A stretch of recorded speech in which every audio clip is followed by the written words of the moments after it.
अस्सलाम वालेकुम रहमतुल्लाहि व बरकातहू।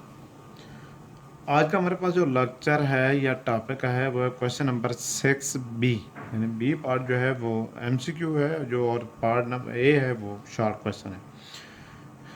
ये हमारे पास केमिस्ट्री है फर्स्ट ईयर की, फेडरल बोर्ड। ठीक है। अच्छा, इसका जो डाटा है वो कोई इस तरह है। A small piece of pure aluminium metal having a volume of 2.50 cubic centimeter is reacted with excess of HCl।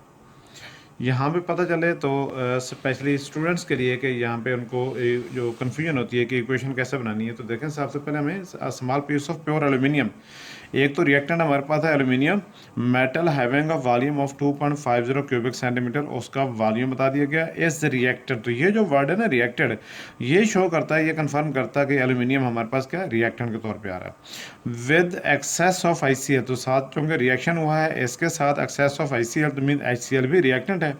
दो रिएक्टेंट आ गए, एक एल्यूमिनियम है दूसरा ICl है।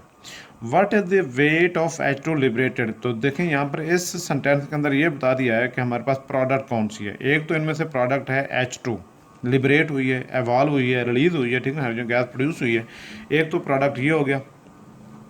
The density of aluminium is 2.70 ग्राम पर क्यूबिक सेंटीमीटर। तो साथ ही साथ उसी एल्यूमिनियम की डेंसिटी भी बता दी है, उसी एल्यूमिनियम का वॉल्यूम भी बता दिया था। और देखना यह है कि इसमें से जो एक प्रोडक्ट है हाइड्रोजन, कितना मास बनेगा उसका, what is the weight of, weight mean mass in gram. ठीक है।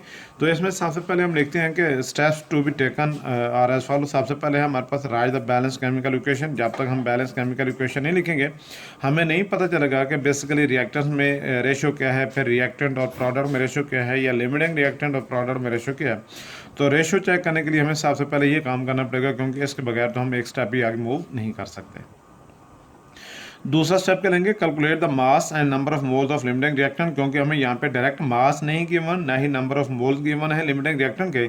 लिमिटिंग रिएक्टेंट का वॉल्यूम और उसका डेंसिटी गिवन है, तो हम यहाँ से पहले डेंसिटी वाला फार्मूला अप्लाई करके हम मास कैलकुलेट करेंगे, और जब मास आ जाएगा तो फिर मास in gram over molar mass से हम इसके नंबर ऑफ मोल्स कैलकुलेट करेंगे। जब इस लिमिटिंग रिएक्टेंट के मोल्स आ जाएंगे तो फिर लिमिटिंग रिएक्टेंट के मोल के साथ हम कंपेयर करेंगे प्रोडक्ट के मोल्स, और प्रोडक्ट के मोल्स को फर्दर हम मास एंड ग्राम में कन्वर्ट करेंगे। तो तीसरा स्टेप जो हमारे पास आएगा, calculate the number of moles and mass of the required product, जो हमारा असल क्वेश्चन है, जो हमारी रिक्वायरमेंट है। तो सबसे पहला स्टेप हमारे पास ये है, aluminium plus ICl goes from AlCl3 plus I2। देखें इस रिएक्टेंट में से यानी ICl में से H2 अगर निकल जाए तो बाकी रह जाएगा हमारे पास एल्यूमिनियम और Cl।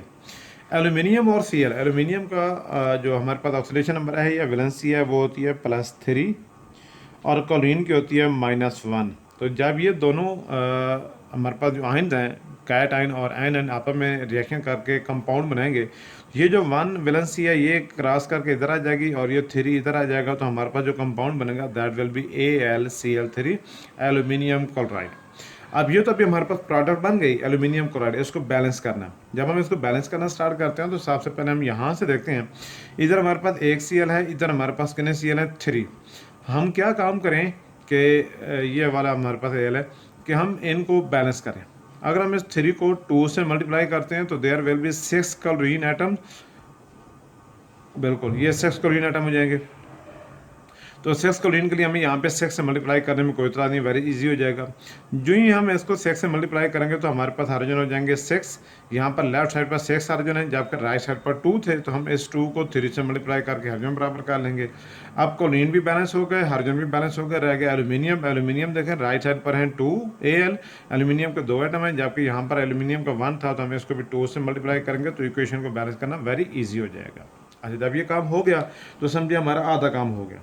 अब इसके बाद हमने मूव करना है कि सबसे पहले हमने देखना यह है कि क्योंकि एल्यूमिनियम हमारे पास लिमिटिंग रिएक्टेंट था और ऊपर बताया हुआ भी है कि इसका वॉल्यूम इसका मास गिवन है, और हमारे पास जो HCl है वो विद एक्सेस है, तो मीन ये एक्सेस रिएक्टेंट है, इसके साथ हमने नहीं कंपेयर करना। हमने अगर कंपेयर करना है तो एल्यूमिनियम के साथ हाइड्रोजन को कंपेयर करना है। अब सबसे पहले हम यहाँ पे ये लिखते हैं, aluminium ratio H2 from the balance chemical equation 2 moles of aluminium produce 3 moles of H2, 2:3।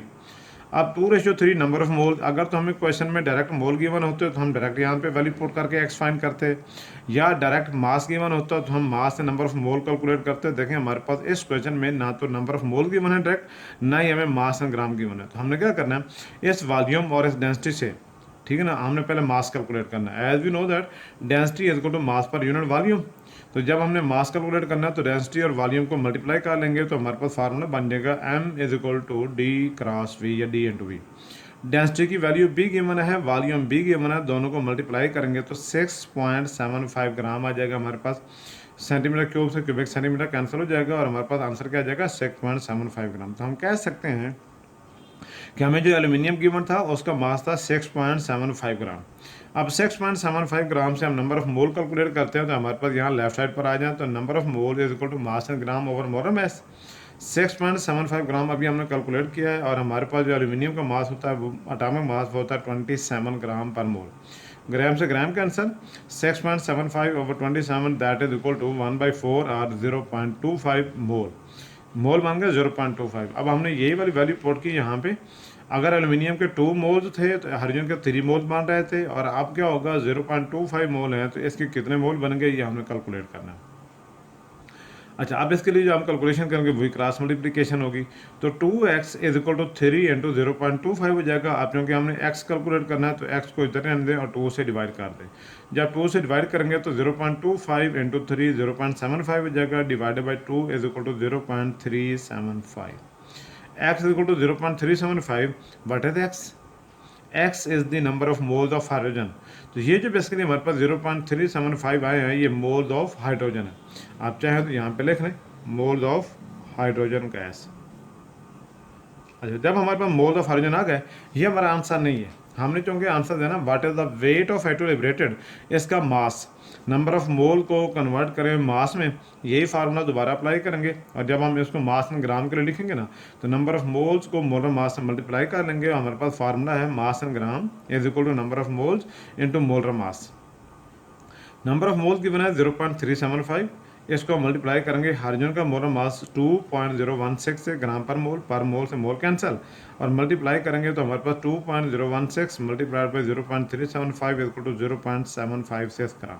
ठीक हो गया, और हमारे पास यूनिट एक ही बची है ग्राम, ये हमारा आंसर हो जाएगा। वेरी सिंपल क्वेश्चन था, कोई इसमें ज़्यादा मुश्किल नहीं है। सिर्फ एहतियात ये करनी है कि हमारे पास चूँकि ना तो नंबर ऑफ मोल गिवन है डायरेक्ट, ना ही मास एंड ग्राम गिवन है, तो इन दो वैल्यू से हमने किस तरह लिमिटिंग रिएक्टेंट का मास या नंबर ऑफ मोल्स कैलकुलेट करने हैं। तो फार्मूला है हमारे पास density is equal to mass per unit volume.